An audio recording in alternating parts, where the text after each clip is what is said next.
Donc bonjour à tous. Pour ceux qui n'étaient pas là sur le webinaire précédent sur la mise en forme et la rédaction d'un CV. Donc je vous accueille aujourd'hui et je vous souhaite une bienvenue au Salon de l'emploi de la mobilité publique organisé par la préfecture de région et en partenariat avec les acteurs de l'emploi public. Je remercie Marilyn Bakassi, conseillère mobilité carrière des douanes, pour l'animation de ce webinaire sur la rédaction de la lettre de motivation, en tout cas les bonnes pratiques, voilà, et qui va vous donner les bonnes consignes. Pour vous dire aussi que cette journée en distanciel sera complétée le 29 novembre par une journée en présentiel au sein des départements d'Occitanie, avec des programmes très différents en fonction du lieu où on se trouve. Et puis vous dire que vous allez pouvoir avoir accès au replay de l'ensemble des webinaires de la journée, il y en a 16 si je ne m'abuse pas, via la plateforme YouTube de la PFRH Occitanie, et je vous ai mis le lien directement sur la discussion publique. Lors de ce webinaire, je vous invite à poser vos questions à Marilyn, je les relayerai, ou elle les verra elle aussi, mais je les lui relayerai en fin de webinaire. Et puis à la fin, je solliciterai encore quelques minutes de votre participation pour que vous puissiez répondre à un sondage qui nous permet d'en savoir un peu plus sur quel est notre public aujourd'hui, quel est le public à ce webinaire. Donc 5 petites questions qui vous prendront juste 2-3 minutes, mais dont les résultats sont importants pour nous et pour les statistiques derrière. Voilà, du coup, Marilyn, je vais m'éclipser, je vais te laisser la parole. Je suis quand même en feedback et je te laisse la main sur la lettre de motivation. Merci, Marilyn. Merci beaucoup Christelle. Merci. Alors bonjour à tous, et rebonjour pour ceux qui ont assisté à la première partie du webinaire, qui présentait les bonnes pratiques pour rédiger son CV. Et maintenant donc nous passons à la deuxième partie qui est donc la rédaction de la lettre de motivation.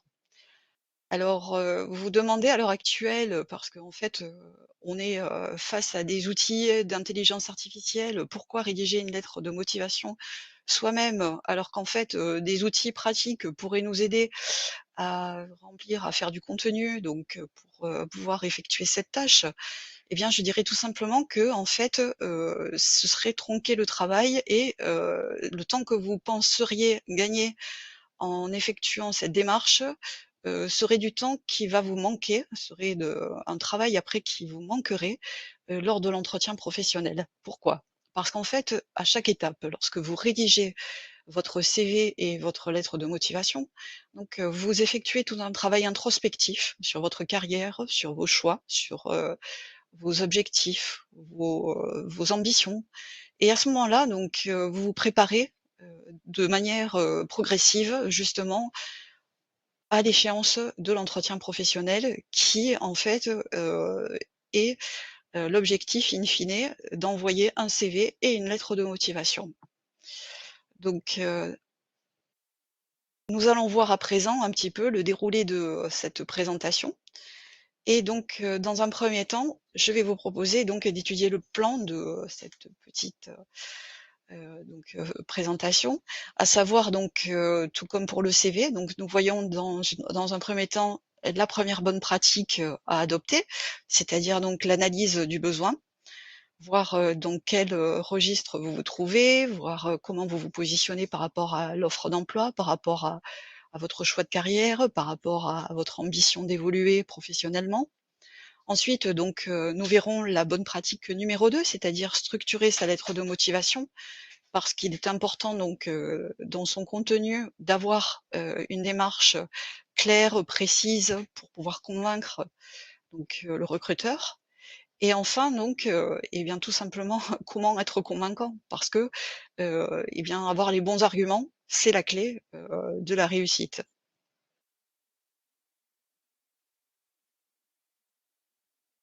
Alors pour les objectifs de la lettre de motivation, la première condition, eh bien c'est de vous demander, heu, dans quelle, position je me trouve. C'est-à-dire, à quoi, va servir ma lettre de motivation? Et donc, l'objectif principal, eh bien, c'est, de décrocher un entretien. C'est-à-dire donc, comme je le disais, dans la première partie, il vous faudra quand même garder des effets de manche pour, l'entretien de recrutement, pour pouvoir, progressivement convaincre, votre interlocuteur que vous êtes la bonne personne. Alors à ce titre, dans la lettre de motivation, vous allez un petit peu plus spécifier ce que vous pouvez faire par rapport, au poste convoité. Donc c'est-à-dire, comment vous allez apporter des informations complémentaires. C'est ensuite donc, vous allez renverser la situation, vous allez regarder, l'offre, d'emploi, ou, la position, d'évolution de carrière côté recruteur et vous allez vous demander quels seraient, les critères qui, seraient utiles pour justement, retenir une candidature? Et c'est en effectuant cette démarche que vous allez être le plus, heu, donc utile possible, et c'est-à-dire vous allez pouvoir être, redoutablement efficace si vous prenez le temps de vous poser donc, les bonnes questions et de vous positionner, en tant que recruteur. Donc parce qu'à ce moment-là, vous allez comprendre quelles sont les attentes stratégiques, quelles sont les qualités qui sont nécessaires pour le poste et quels sont les savoirs qui sont à retenir. Donc, à ce moment-là, un élément clé va pouvoir vous servir, c'est la fiche de poste. Alors quelle fiche de poste? Eh bien celle du poste ciblé bien sûr, mais également la vôtre si vous êtes dans une position de promotion. Ensuite, donc, pour vous préparer, travaillez bien sur, la définition de votre cible professionnelle. C'est-à-dire donc, de quelle entreprise il s'agit, de quelle administration il s'agit, est-ce qu'elle communique sur internet? Est-ce qu'elle a son propre site? Est-ce qu'elle a publié un organigramme? Est-ce que je peux la contacter? Est-ce que j'ai un contact qui m'est, désigné? Est-ce que je peux me rapprocher de cette personne pour capter des informations? Donc, en fait, à vous de préparer justement une petite trame de questions pour pouvoir, justement, étoffer, votre préparation et pouvoir rassembler le maximum d'informations que vous allez pouvoir mettre en avant dans votre lettre de motivation. Puisque donc, l'objectif de cette lettre de motivation, c'est, de pouvoir bien analyser, les compétences qui sont attendues, pour le poste requis et de vous donner la certitude de donner une certitude au recruteur que vous matchez bien pour le poste attendu.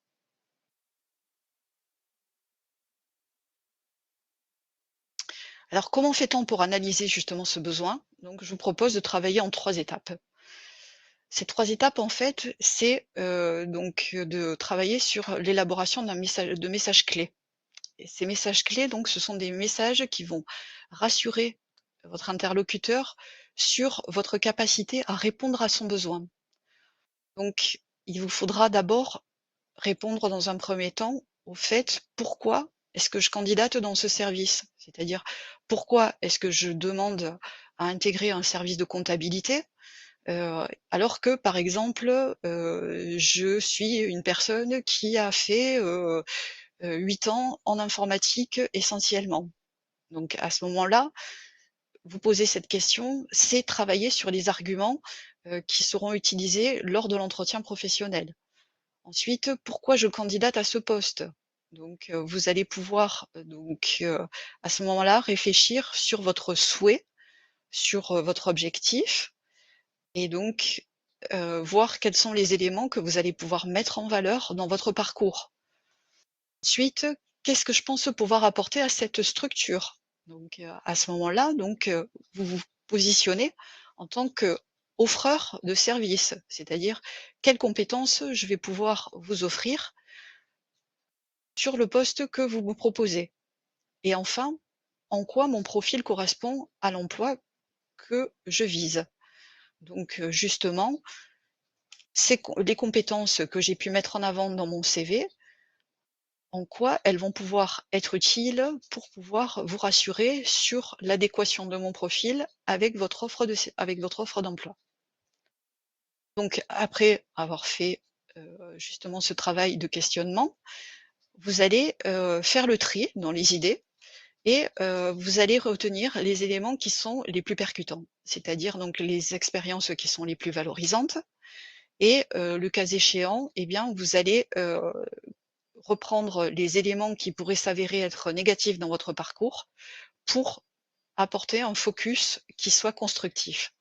Puisque, afin d'éviter, des situations, dérangeantes dans, l'entretien de recrutement, à cette étape, vous allez, prendre le temps d'évaluer chaque point, de votre parcours professionnel et vous allez, analyser, quelles sont les, situations qui ont été, des moments forts et celles qui ont été, qui auront pu constituer des situations qui n'auront pas été, forcément, les plus intéressantes. Mais à savoir que, en fonction de ce que vous aurez, à mettre en avant dans votre lettre de motivation, vous allez pouvoir toujours faire ressortir quelque chose de constructif de chaque étape de votre parcours.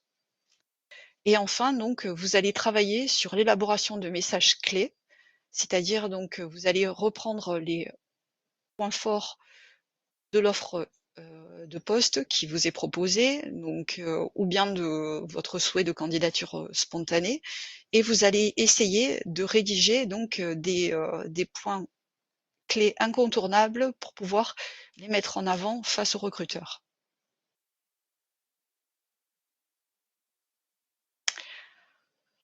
Alors, premier élément de méthodologie, donc la structure de votre lettre de motivation. Vous avez ici donc une trame qui vous est proposée et qui est vraiment une trame, qui s'avère être, gagnante. Avec, donc vous prenez un papier, A4, donc tout en étant, concis. Vous allez donc, indiquer vos coordonnées, donc qui sont les mêmes que celles que vous allez mentionner sur le CV, à savoir donc, adresse personnelle ou professionnelle en fonction de votre choix. Votre mail, je vous invite, lorsque vous êtes dans l'administration, à utiliser votre mail professionnel. Si ce n'est pas le cas ou si vous souhaitez, décorréler votre mail professionnel de cette, prospective, donc à ce moment-là, vous allez utiliser votre mail personnel en faisant attention à ce que, bien l'adresse, qui est utilisée soit une adresse qui ait, toutes les caractéristiques, d'une adresse adaptée, à un contexte professionnel. Donc c'est-à-dire qu'il soit clairement identifiable avec votre nom et votre prénom. Ensuite, la date et le lieu, doivent être mentionnés et enfin le destinataire. Alors pourquoi est-il important de bien cibler le destinataire? Parce qu'en fait, une lettre de motivation, elle va forcément être étudiée par un service des ressources humaines. Donc, à défaut d'avoir un contact, bien établi au départ, vous, établirez, celui-ci comme étant le responsable des ressources humaines. Si vous avez une offre d'emploi avec une fiche de poste, à ce moment-là, vous avez un contact qui est recommandé. Donc vous allez adresser à ce moment-là votre lettre de motivation à ce contact. Et enfin, si vous vous trouvez dans une démarche de promotion, eh bien vous allez, rédiger votre courrier à l'attention de votre, directeur, directrice de votre service, c'est-à-dire de votre structure. L'objet de votre lettre de motivation, eh bien, ce sera exactement, celui, du contexte dans lequel vous rédigez le courrier. Donc à savoir promotion. Alors à ce moment-là, vous allez, donner les références de la note d'ouverture de campagne de promotion ou bien, vous allez vous, positionner dans un contexte, de réponse à une offre d'emploi sur, par exemple, place de l'emploi public, enfin choisir le service public. Donc, vous allez, citer, la référence d'offre d'emploi ou bien, il s'agit d'une candidature spontanée, vous allez bien identifier cette démarche dans l'objet de votre lettre de motivation. Le fond de votre lettre de motivation donc ne doit pas être une répétition de votre CV. Vous allez, à cette étape donc, être beaucoup plus explicite et il vous faut vous positionner de manière complémentaire. Il vous faut donc également, faire attention aux fautes d'orthographe, de grammaire, être donc, particulièrement attentif pour donner la meilleure image de vous. N'hésitez pas à cette étape, une fois que vous avez rédigé votre exercice, à vous faire relire par un tiers. Votre courrier, je vous invite à le rendre positif et dynamique, à le faire tenir de préférence sur une seule page et dans un style direct.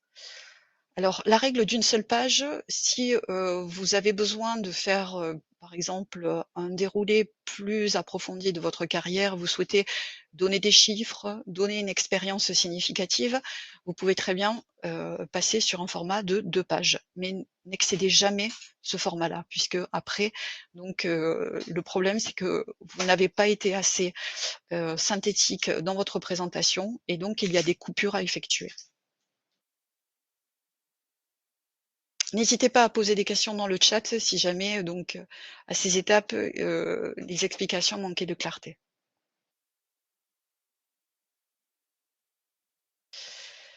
Alors pour la méthodologie de la lettre de motivation, vous l'avez vu, je reviens un petit peu précédemment sur, la structure.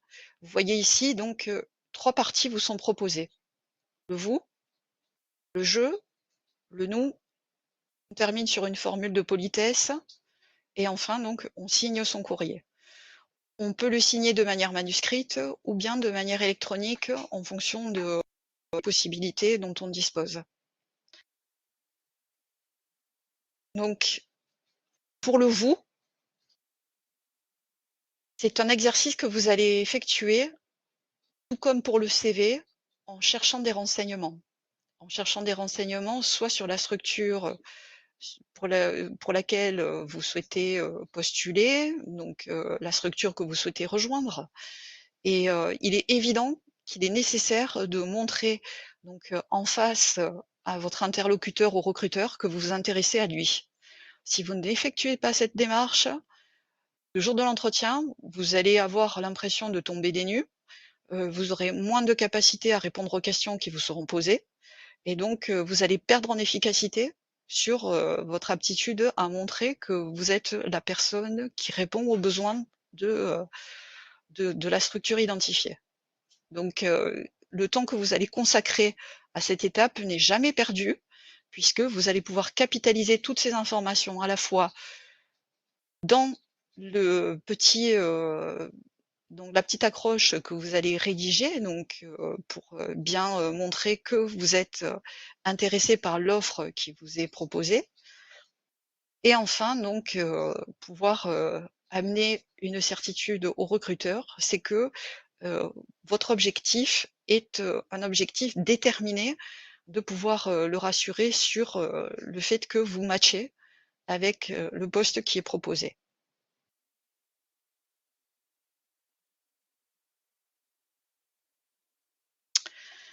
Pour la partie «je», en fait, c'est la partie qui va éclairer sur vos compétences. C'est-à-dire donc, vous allez pouvoir amener un éclairage sur ce que vous êtes en mesure d'apporter, heu, au niveau de, de votre adaptation sur le poste de travail, sur vos orientations de carrière, sur les atouts professionnels dont vous disposez, sur, ju tout simplement votre parcours professionnel pour montrer qu'il est en adéquation avec, justement, vos nouveaux souhaits d'orientation de carrière. Alors comment allez-vous procéder pour pouvoir, justement, réaliser cette, la rédaction de cette partie? Eh bien, vous allez, donc, vous positionner sur un exercice pratique qui s'appelle la méthode STAR. La méthode STAR, c'est quoi? C'est un acronyme qui, en fait, illustre, les possibilités donc, pratiques de répondre à un besoin. C'est-à-dire le S, c'est donc, j'étudie quelle est la situation, c'est-à-dire donc, quand est-ce que mon expérience, s'est produite? Quand est-ce que, j'ai été amenée, par exemple, à décider d'un point particulier, dans le cadre de cette expérience? Ensuite, donc, quelle était la tâche que j'ai réalisée? Donc, qu'est-ce qu'on attendait de moi? Heu, Quel était le niveau de décision dans lequel je me suis placée?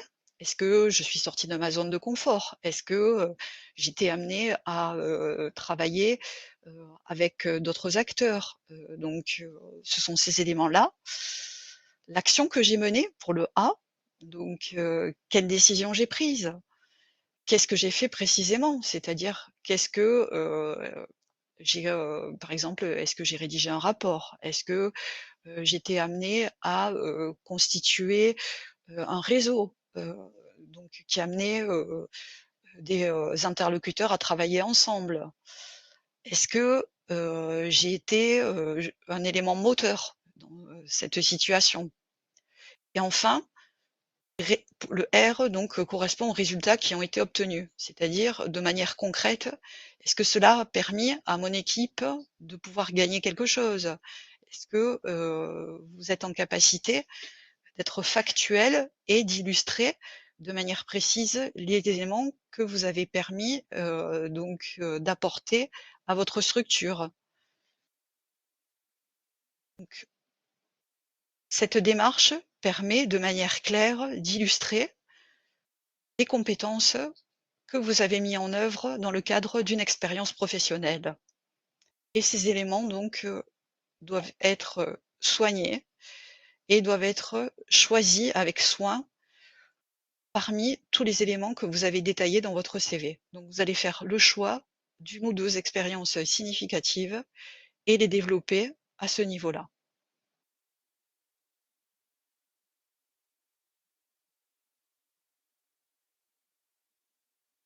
Pour terminer, donc, vous allez passer donc à la rubrique du «nous», une rubrique essentielle puisque c'est une rubrique projective. À ce moment-là, vous allez rassurer donc, le recruteur, le destinataire de votre lettre de motivation, en lui faisant passer un message fort, c'est-à-dire un message de collaboration. Et donc, à cette étape, donc, vous allez, par exemple, vous projeter sur des objectifs atteignables. C'est-à-dire, vous allez, le rassurer en identifiant, par exemple, une réalisation que vous pourriez lui proposer pour répondre à son besoin.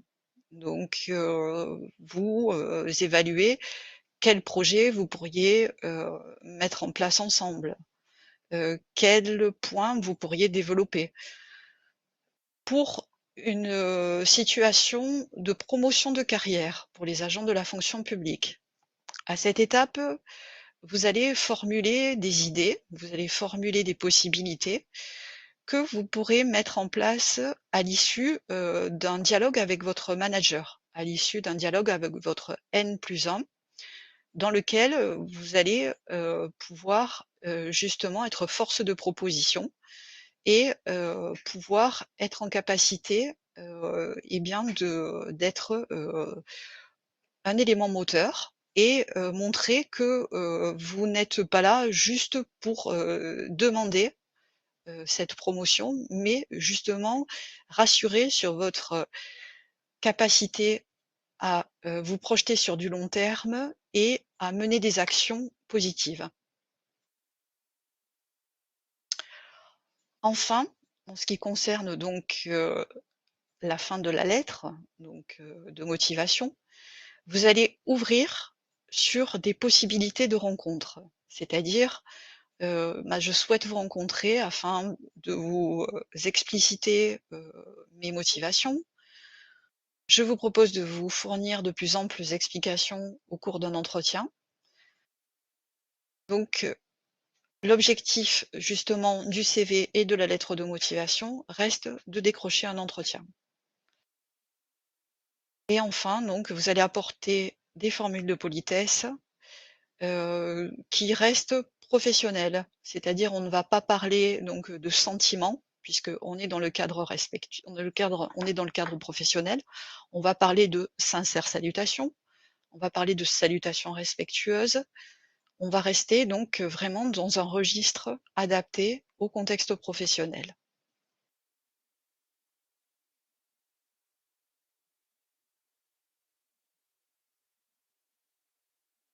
En dernier point, va s'attacher à vérifier que l'on est bien convaincant.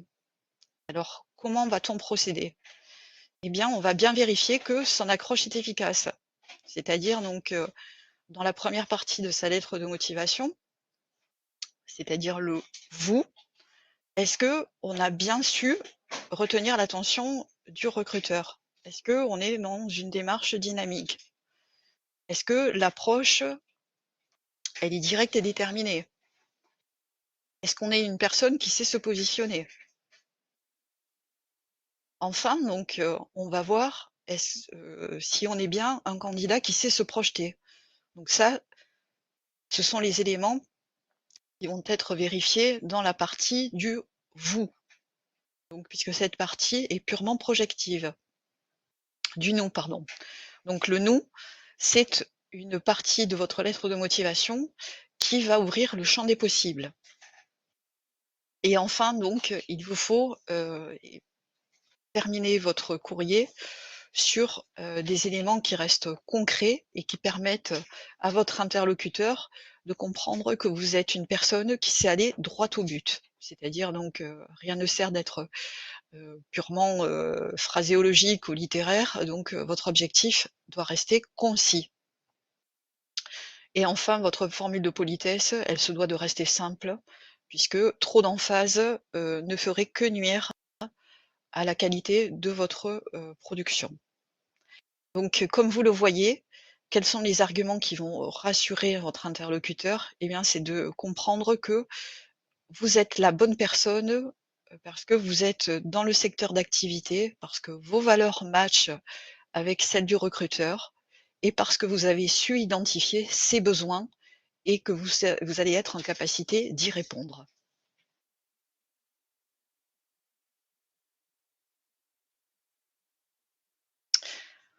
Donc voici les conseils généraux qui vont pouvoir être retenus. Votre lettre doit tenir sur 1 ou 2 pages maximum. Ensuite, elle doit être synthétique pour un résultat qui reste agréable à lire, c'est-à-dire donc, créez des paragraphes, marquez bien donc la différence, entre vos arguments, afin de pouvoir accompagner la lecture du document et le rendre le plus agréable possible. Utilisez une police de caractère, qui reste adaptée. Donc, comme je l'ai indiqué pour le CV, eh bien une police Marianne est celle qui correspond le mieux dans l'administration, mais sinon donc, optez pour du Garamonde, pour, de l'Arial, du Times New Roman. Donc, choisissez quelque chose qui reste lisible. Prenez soin de soigner votre orthographe et privilégiez des phrases courtes. Rien n'est plus rédhibitoire qu'une lettre de motivation qui est truffée de fautes d'orthographe ou de fautes de syntaxe. Donc faites-vous relire par un tiers afin de pouvoir corriger ces, coquilles ou, éviter, des, problèmes de compréhension afin de pouvoir gagner en efficacité. Et enfin, tout comme pour le CV, ne négligez pas le temps qui est nécessaire pour rédiger votre courrier, car en fait, c'est un exercice qui est exigeant. Donc, à ce moment-là, réfléchissez bien comment poser vos arguments, comment les développer et comment les valoriser. Donc, accordez-vous ce temps puisque vous allez gagner en efficacité. Nous arrivons donc, au terme de cette petite présentation et je tiens à vous remercier tout particulièrement de votre attention et je laisse la parole maintenant à Christelle. En tout cas, merci Marilyn. En tout cas, beaucoup d'éclairage sur le sujet, qui est un vrai sujet. On a toujours des questions. J'en ai identifié 2 ou 3 dans le chat. Peut-être tu les as sous les yeux, Marilyn aussi. Oui, Alors, la première concernant la différence entre les points 3 et 4 de l'étape 1. C'était au début de ta présentation, si je ne m'abuse, Marilyn. Si tu peux revenir sur tes diapos. oui, hop. Ah, Encore un c'est peu ici. plus. C'est Oui, c'est celle-ci? ici. Ouais, c'est Voilà. ici. Donc, en fait, c'est un cheminement. C'est-à-dire au départ, le pourquoi, ce sont les premières bases de votre questionnement que vous allez, réaliser donc, dans, l'élaboration de votre de votre exercice. C'est-à-dire ici, on est dans les tout premiers jalons Et enfin, donc la différence avec les messages clés, c'est que vous allez carrément commencer à matérialiser des petites formules que vous allez glisser dans votre courrier avec donc les mots clés, de votre CV, par exemple. Donc là, à ce moment-là, vous allez faire un petit parallèle et vous allez faire ressortir ces éléments donc à cette étape. C'est-à-dire donc l'étape 1, on est simplement dans la formulation des idées, alors que dans l'étape 3, on est dans la rédaction, pratique, donc 2 petites, phrases, donc que vous allez retenir, pour pouvoir, donc aiguiser l'attention du recruteur. Merci Marine pour ces précisions. J'espère qu'on a répondu à Solange. Une question qui vient aussi de Milena, qui dit: si je viens de m'installer en France, pensez-vous qu'il soit important de le préciser dans ma lettre de motivation?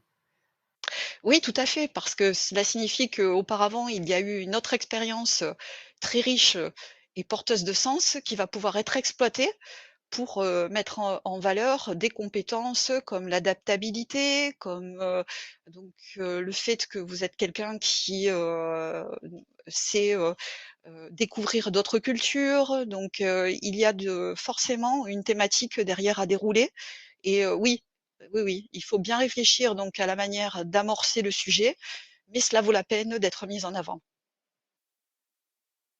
Merci Marinina, j'espère qu'on a bien répondu à la question. Alors, je vois que ça bouge. Ah oui, le terme motivation peut-il s'utiliser dans une lettre de motivation ou doit-on l'éviter?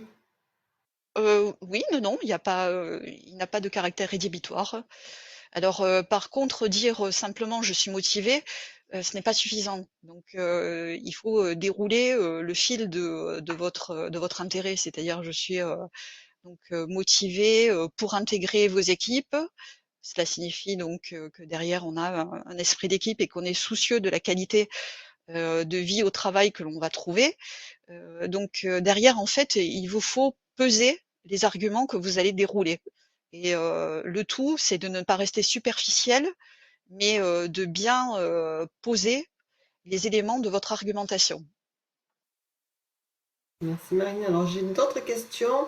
Alors, une question qui était notée par rapport au CV, mais peut-être aussi, est-ce qu'il est important de noter l'âge? Alors là, c'était sur le CV, mais est-ce qu'il en est question, il peut en être question sur l'aide de motivation? Je peu plus large, en fait, que la question. Alors oui, les bonnes pratiques à l'heure actuelle, visent justement à ne noter, ni son statut familial, ni son âge sur son CV dans la mesure où cela peut être perçu comme des éléments discriminants. Donc même par exemple votre adresse pourrait être perçue comme un élément discriminant. Donc si vous ne souhaitez pas mentionner votre adresse personnelle, vous pouvez très bien mentionner votre adresse professionnelle. Tout se justifie. Merci Marine. Alors, ça rejoint peut-être la question de Madame ou Monsieur Marty. Alors, je n'ai pas l'acronyme exact, BOETH, TH, je pense, travailleur handicapé peut-être. Pertinent de préciser ou attendre l'entretien? Attendre l'entretien. Attendre l'entretien. Voilà, on a répondu à votre question, je crois. Oui, merci, c'est gentil. Voilà, est-ce que vous avez d'autres questions? N'hésitez pas, c'est le moment. Voilà, en tout cas, vous retrouverez le replay hein, de ce petit webinaire. Pareil que comme le précisait tout à l'heure Marilyn, n'hésitez pas à vous inscrire à des formations. Il n'y a rien de tel que de pouvoir retravailler le sujet en formation avec un temps un peu plus long consacré à la chose. On va peut-être passer au sondage, s'il n'y a pas d'autres questions. Et si vous en êtes d'accord, voilà, merci pour ce retour. En tout cas, présentation très instructive. Merci, Marilyn. Je Merci vais beaucoup. donc activer hop, ce qu'il faut pour vous faire passer mes 4 petites questions. Voilà, alors il s'agit 5 petites questions pour apprendre à vous connaître. Qui étiez-vous aujourd'hui? Quel était notre public? Je vous demande voilà, d'y répondre, savoir d'où vous venez dans un premier temps. Merci de répondre à la question.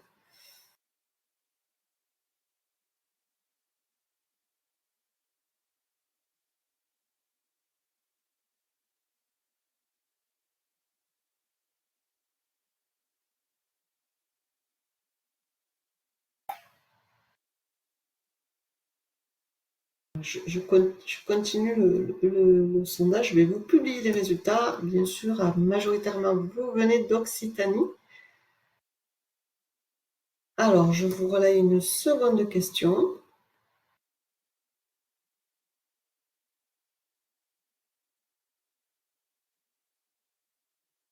Alors là, c'est pour vous situer dans votre tranche d'âge.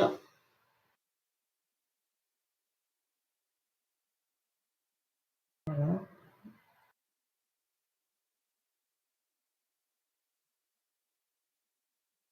Ok. Je crois que tout le monde a répondu. Ça va assez vite, hein. Je vous publie les résultats. Voilà. 50-60 ans, majoritairement, 45%. Troisième petite question. Alors, votre profil, un petit peu, dites-nous qui vous êtes.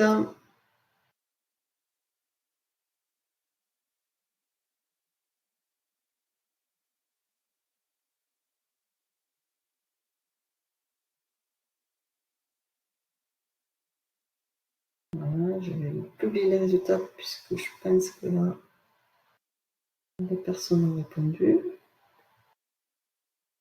Majoritairement de la fonction publique.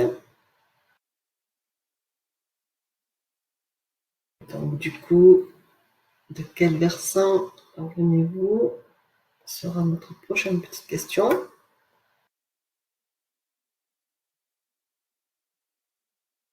Pour les agents de la fonction publique.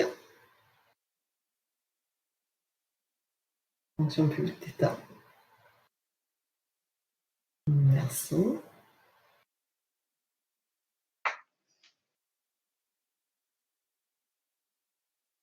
Donc voilà, dernière petite question.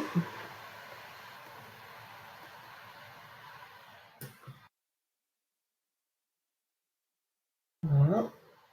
Est-ce qu'on a un peu répondu ou beaucoup répondu à ce que vous attendiez sur ce webinaire, ce petit cours webinaire sur le sujet?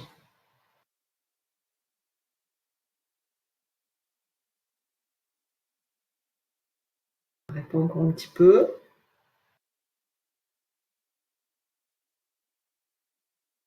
Alors après, bien sûr, je vous invite à suivre des formations pour retrouver aussi les bénéfices de travailler en groupe, c'est-à-dire donc de vous retrouver avec d'autres personnes qui sont dans la même perspective que vous, dans la même démarche, afin de pouvoir bénéficier des avantages de l'intelligence collective. C'est-à-dire donc dans le groupe, vous allez trouver une richesse d'échanges qui va vous permettre de partager des expériences et d'avoir un nouveau regard sur certaines expériences que vous aurez pu vivre dans le milieu professionnel. Donc c'est tout à fait intéressant et je vous invite à suivre cette démarche.